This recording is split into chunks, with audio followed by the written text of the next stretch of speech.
This is the step. Simply set do not charge tasks as to the status.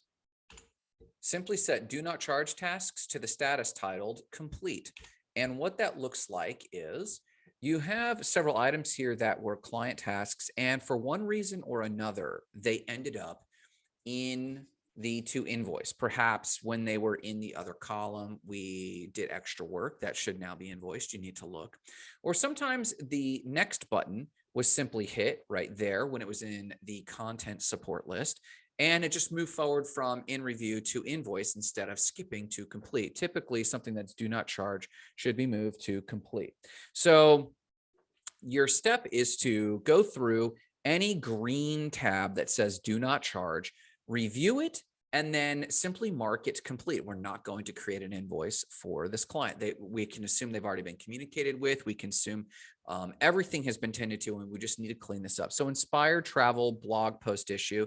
This is probably a situation where Cindy needed a little bit of training and a little bit of organization, or maybe her photos weren't working, and it says do not charge.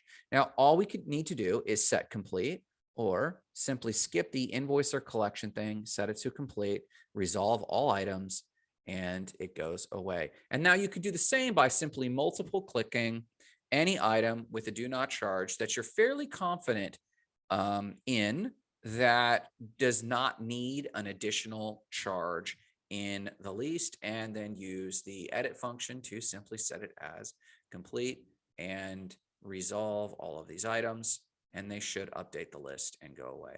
And that covers the step on. I do recommend you analyze each of these and you make sure that they don't have extra hours or extra work wasn't done for them. And it was simply an accident that the green tag was there. I have already looked them over, but in your case, you should actually take the time, open up the task and see.